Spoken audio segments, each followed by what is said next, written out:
জলপাইগুড়ি জেলার ধূপগুড়ি ব্লকের জলঢাকা নদীর চর জুড়ে তরমুজ চাষ। ফলন ও চাহিদা কম থাকায় বিপাকে কৃষকরা। প্রবাহমান চঞ্চল জলঢাকা নদী। এই নদীর মাঝে বিঘার পর বিঘা বালুর চর তরমুজ চাষে বরাবরই বিখ্যাত। জলঢাকা নদীর ধুধু বালুচরে সুস্বাদু রসালো তরমুজ চাষ করে থাকেন জলপাইগুড়ি জেলার ধূপগুড়ি ব্লকের বারোঘরিয়া গ্রাম পঞ্চায়েতের দক্ষিণ খয়েরবাড়ির চাষিরা। প্রতি বছর এখানকার তরমুজ পাড়ি দেয় দার্জিলিং, নেপাল, আসাম সহ ভিন রাজ্যে। আমি অল্প লাগাইছি, আমি মোটামুটি ১,৫০০ মতন লাগাইছি।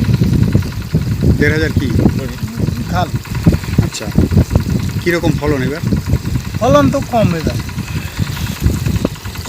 কতটা কম? অন্য বছর থেকে এবার খুবই কম। খুবই কম। মালের চাহিদা? মালের চাহিদাও ৫ টাকা কেজি। চাহিদা বেশি না কম? কম। কত বছর থেকে করছেন চাষ? চাষ আমরা মনে করেন ২-৪-৫ বছর থেকে করতেছি। ১০ বছর আগে থেকে চলছে। এটা কোন জায়গা? এটা খয়েরবাড়ি। কোথায় কোথায় যায় এখানকার মাল? এখান থেকে এখানকার মাল আসাম, মালদা, গঙ্গারামপুর, এদিকে কলকাতা, শিলিগুড়ি, জয়গা, ভুটান।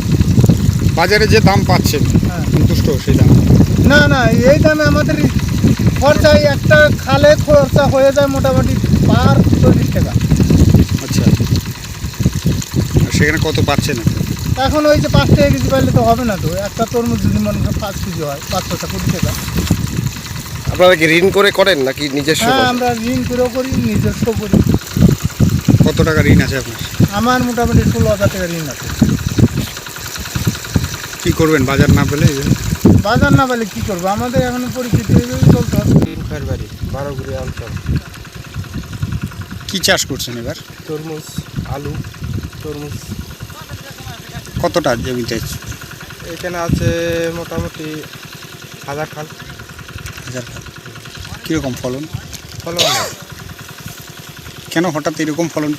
কী কারণে এটা বুঝতেই পারতেছি না, যে ফল আসার পরে ধসায় খায় করতেছে, এটার কোনো আসে না, গাছ চলে যাচ্ছে, চলে গিয়ে মরে যাচ্ছে। কৃষি দপ্তর জানে এটা?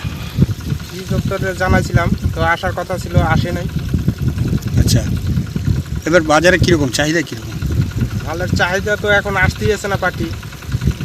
আচ্ছা, বাজার ওই ৬০ টাকা, ৫ টাকা, ৮ টাকা এরকম। অনেক দিন থেকে প্রতিবার কতটা লাভ হয় আপনাদের? প্রতি বছর কম বেশি তো লাভ কি এইখানে